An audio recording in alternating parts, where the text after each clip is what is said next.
Doesn't that sound disturbing?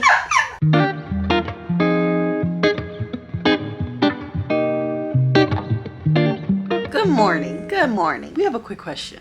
How often are you guys changing your pillows? Okay, we've had these pillows, I want to say for 4 years, right? But the reality is we've had a bunch of sicknesses. We've had COVID, we've had RSV, and we change our pillowcases. Spray them with Lysol. You do all that, you wash them, but I think we've come up with this decision. Every 5 years, we're gonna change our pillow. Tell me, comment below how often. All right, so as Lisa looks this up, I'm betting that they're gonna say something like every 18 months, every 2 years, something like that. But with us having Sam's Club, Costco, BJ's, Sam's Club in particular, you have like $10 sets of like Serta pillows. There's another one that's like 13, that's like a cooling, soft memory foam. That one is 2 for $13. That's not bad. Even what they call the luxury one for 2 is $20 there. So again, that's doable even if you are going to change them every 2-3 years. But let's hear how often reminder, how often did they say to change your mattress? It's like every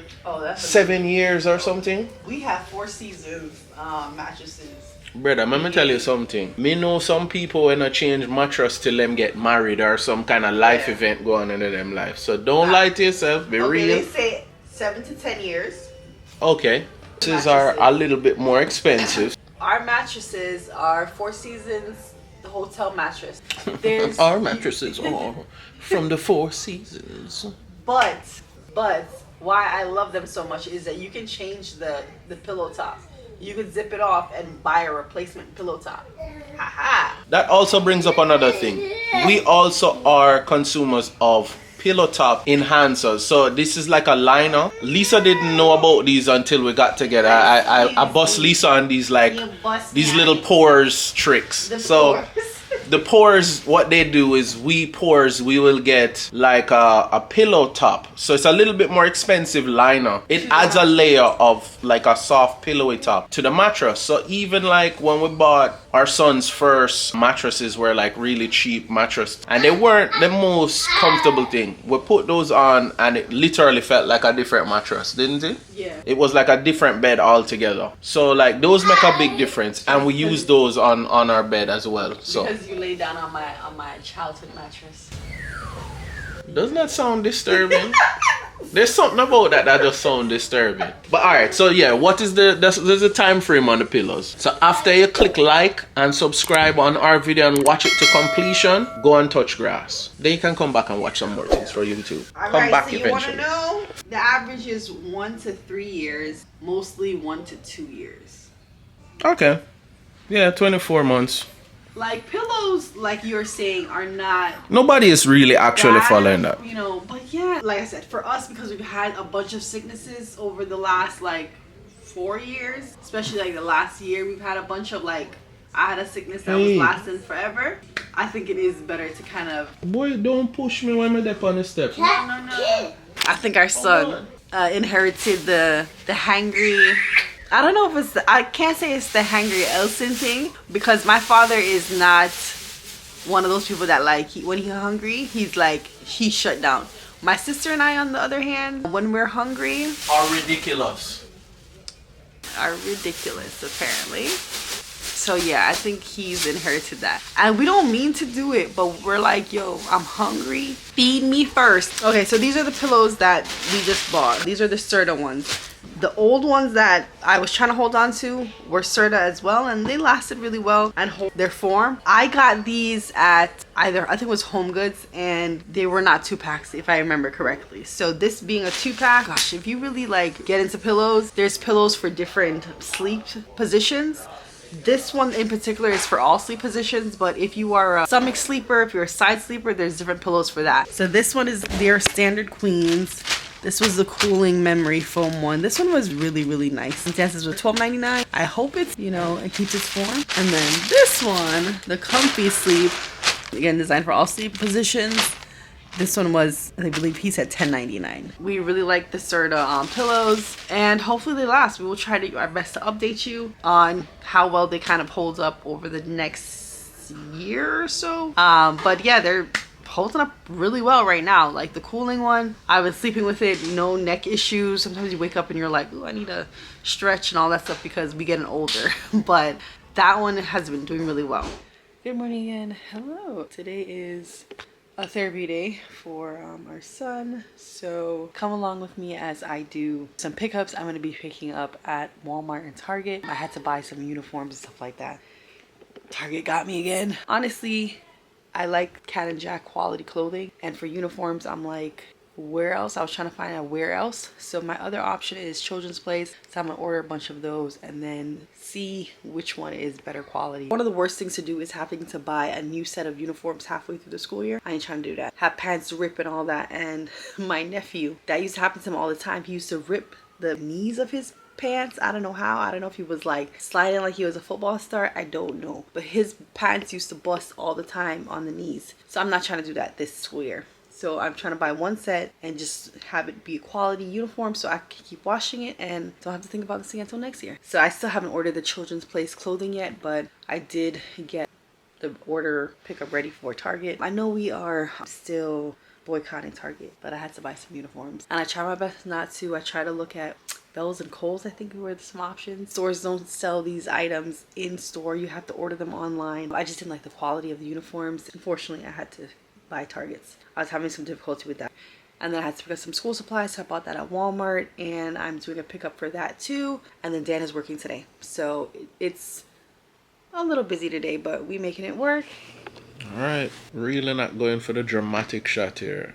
I work tonight and tomorrow, and we are still going through the adjustments, growing pains, whatever you want to call it, of work-life balance. You know, like some people say, oh, you work 12-hour shifts, damn, that must be so hard, but then you only work 3 days a week, right? Which is like, yeah, but you know, with the way the economy is going, slowly but surely, nursing is turning into a career field where like it's very, I won't say it's mandatory, it's not that dramatic yet, but it's very common to hear your coworkers like, oh, this is day 4 of 6 and stuff like that. And yes, sometimes we line up days so that we can have a string of days off the next week and stuff, but jumping on overtime, you know, besides burnout, besides the fact that we have a shortage of nurses, it's not that, you know, the career shouldn't be a career field that,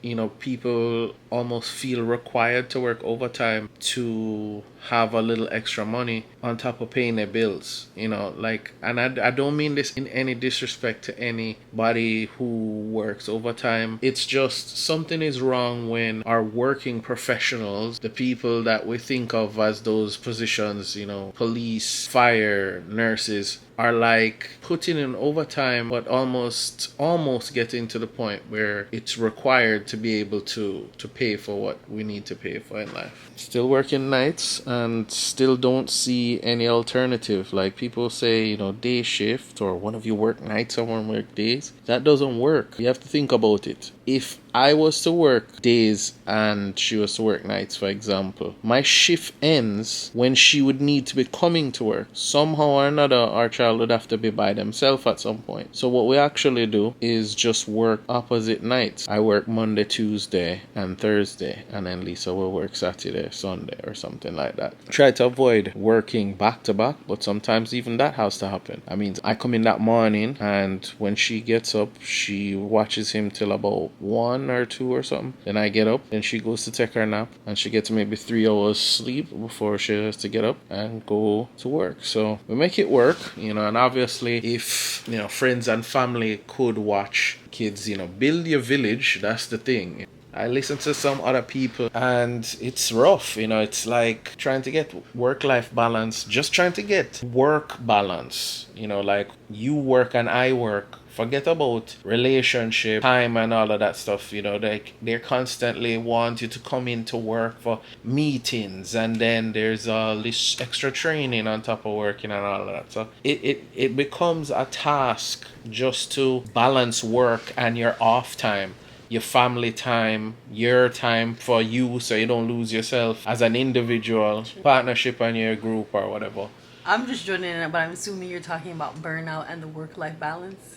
Just work-life balance, not even burnout. Burnout is another thing altogether, but we are still, I wouldn't say struggling, but we still struggle at times with the task of how we have our schedule set up. And right now, I work full-time and Lisa is doing what they call PRN. Can you imagine if I had to do 3 days and she had to do 3 days? We were doing it, so we can't imagine that, you know? No, we were doing that. We were doing 3-4 actually. So I was working. Oh, that's even true. 3. Yeah, you were working 3-4. And then the next week I worked 4, and then she was still doing 3. So we were off together 2 times a month. Yeah, every other week we'd have 1 day off that night or whatever, and people would be like, "Oh, you're saying 2 days a week," and I'm like, "No, the whole month. We're off twice." And life had to intervene because I don't know what we would have ended up figuring out. And we worked out a schedule because if you work more, that's even with our schedule. So I can only imagine to our viewers that are not in nursing, that are working 5 days a week, and both of you are trying to manage 5 days a week. I don't know how you guys do it. No, it's crazy because part of your check then goes to watching your kids while you're donating your time to whoever you or whatever company you're working for. Because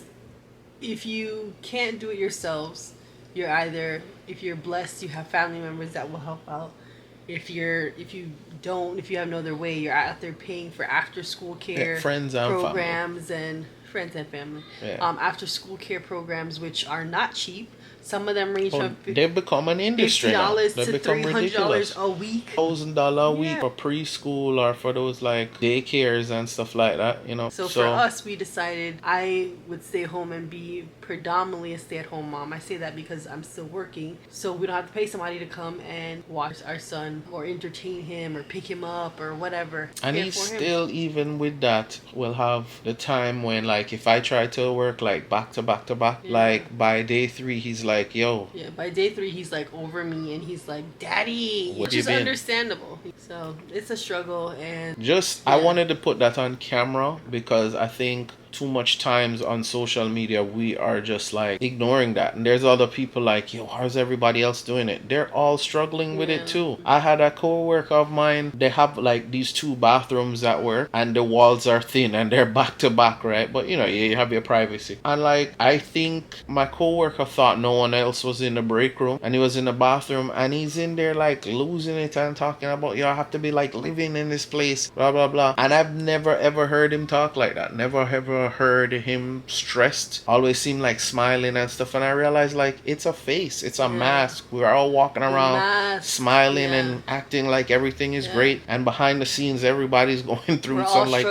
weird existential like crisis of like, yo, we either have to live at work or this and that. So work-life balance is not easy, and the only thing you can do is find like-minded people that you can trust to give yourself work-life balance, because there's no way around this. Like, you can't survive without it. They're ready to go to take Kellan to therapies. You can't. Even so, the only way you're gonna do it is if you pay for your village. So if you have the money and you want to donate a portion of the check that you're going to work for, you know, I know people that work overtime to afford childcare. So imagine that you are paying for the childcare your kid needs so that you can work the overtime. And who is benefiting? The company. It's a struggle, man. It's a struggle.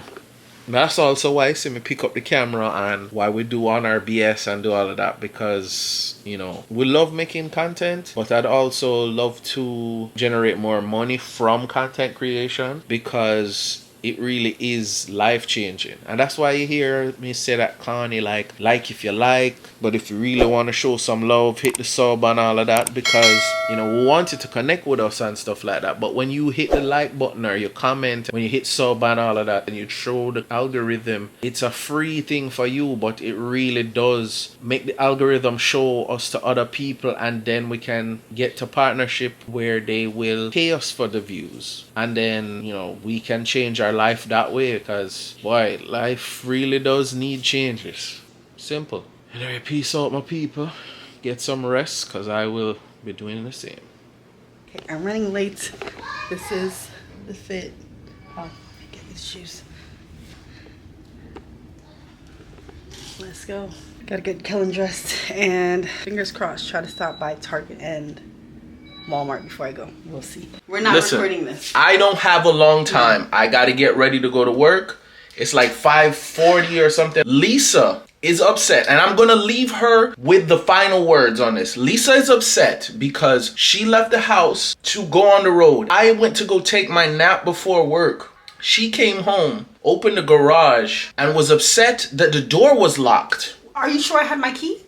What? Why are you leaving the house without your key? What are we talking about? Why are you locking the garage? It's in the garage. Someone have to get inside the garage. Hold on. I want to make sure when I leave for work, do you leave the door unlocked? Because you the man, you have. So left. I deserve less security than y'all when y'all sleep. I don't want to have this discussion. What are we talking about? She is upset that she. Listen to me. He does this all the time. She is mad. I have my key? Listen. You never check. She's mad. She is mad that she left the house without her house key. He knows I'm coming back with groceries, with your kid. Oh, so this is another debate. When I come off the road with food and groceries, you know when Lisa be in the bed and I'm or if she know I'm coming upstairs staggering with 2 cups and like wine glasses and food, Lisa will not even be there to open the door. But she talking about how she's coming with all this stuff. What are you talking about? You know, it's like listen. You know what? You arguing. I want people to listen. That have nothing to argue about arguing about foolishness. Please tell me, right? Foolishness. Please tell me, why are we leaving the house without your key?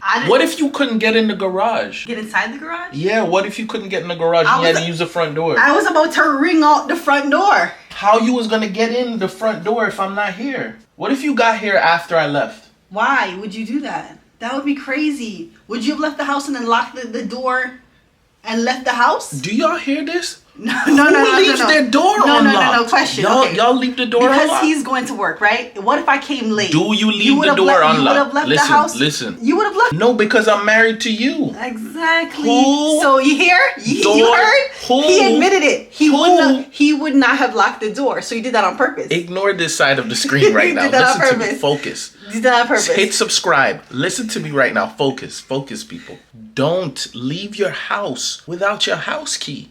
I don't even go outside without my house key. Because you know why? He's a weirdo like that. Because if I go outside and you follow me and our son locks the door or something. That has happened Which has happened, right? I have the key to get back in the house. Are y'all listening to me? I don't go outside without the key. Why are you going on the road without the key? Yo. You have nothing to argue about. I'm gonna leave it in her capable hands to make sense out of this argument. Nothing else to say. No, go ahead. No, you make sense. No, I'm matter of fact. Hold on. No. I wanted to repeat what you said before I was running to get the camera. Before I got the camera, what did you say? I don't remember. You don't remember what you said? You never alright, yes or no? Did you not just say it don't make no sense? But I don't care. So just doing something that don't make no sense. It makes sense. The garage door is closed. So what? You know that there's ways to get into the garage, you know. Bruh, don't lock the door when I go on the road, because I might not have So you want me go upstairs, go sleep in the room with the door open because you don't want to carry your key on the road. You hear that? I must sleep with less security than anybody else in the house because she don't want to carry her key. And you know the worst thing is, as a man, I have pockets that I have to have my key, my car key, my phone, my big old phablet just like Fioron. I have to have all of them things in my pocket. She has a bag. What is in the bag? Lady, what's in the bag? You keep telling me to take out my key. What's in the bag? I'm gone. Bye. Don't look at my body. Yo, what is in the bag? No, seriously. What is in the bag? What can't... Come on, you can't put the key in the bag? What's in the bag? Anyway, I will leave her to have the final word. I'll have her go through it. You guys get in the comment section and make sense out of it, please. No, I'm genuinely... If you're not in agreement with me, please make the comments. I want all the smoke. Why are you leaving the house without your key? Hold on, Panis. I'm late. No. He has to get ready before. But let me tell you something. If you know I am this way, why do you lock it still? That's what I'm talking about. Don't lock it. You're not stuck outside. Don't lock it. That's all. Don't lock it.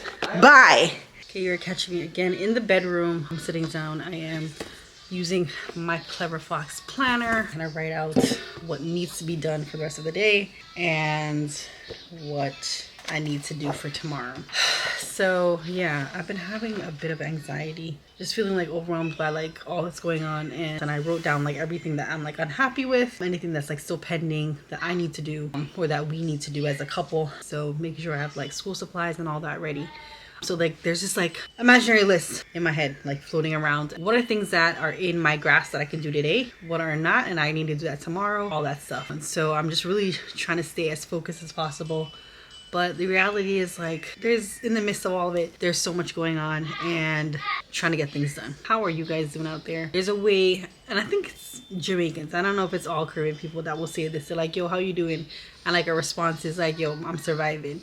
And we are surviving, but the simplicity of I'm surviving is like you're seeing that there's so much going on. There's so many challenges. There's so much like things that you're going through that you're literally just like struggling through it, and you're surviving by a little string, by a rope, whatever it is. But culturally, it is something that is in us to say like we're surviving, you know. And it's like I want to just stop surviving. I want to like prosper. I want to just be like, oh, like I'm doing so well.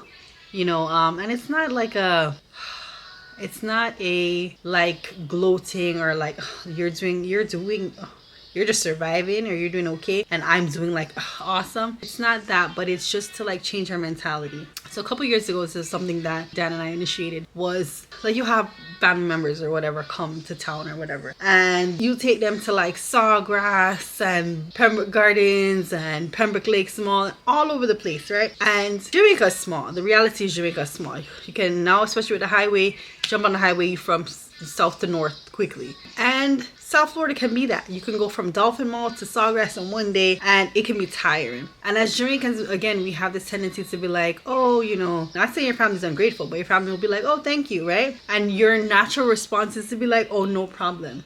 And the reality is, it might not be an inconvenience for you, but it might. And if you say no problem, you're making it seem like it wasn't, you know, like, oh, I didn't go out of my way for that. Like, oh, yeah, I knew you were coming. I had to call out from work, or I had to change around my schedule. I had to switch with somebody. I had to make sure that I was like present because, you know, some family members might not understand the currency or whatever. So you're like, oh, you are present there. You know, and like, oh, no, that's not a good price. Let's try another store. So it's not just like you're dropping them at the mall. And you might have family members that are like that. But for us, we are intentional. We are doing things, and it can be a lot sometimes, right? So when you say no problem, it makes it seem like, oh, you just woke up today and you were just like, it was done. And sometimes it's not all that. It's sometimes you are literally driving from one end of South Florida to the other end of South Florida, and it can be an inconvenience to you. You could have been like, oh, I had plans, but you were flying in, or I thought we were just going to Sawgrass, and today we had Sawgrass and Dolphin, all that stuff. So it can be a lot, and it's okay for you to say, you know, you're welcome. Okay, because when you say no problem, so the opposite would be, yes, it is a problem. And it's not that. It's just, you're welcome because it was something that I wasn't necessarily going to do on a regular. Cheese. Cheese. I love you. Picture. Like he's still talking. Not even like so she ever say, yo, alright. You know what? That's a nine. Vex with me. Say she don't carry her key. And mind you, this is something that happened all the time. So I don't know why he not used to this. This is from even when we first started dating. Yo, you know how much things girl on the internet are complaining about? My wife is complaining that I locked the door. He's still going. I got you complaining about it. Still going.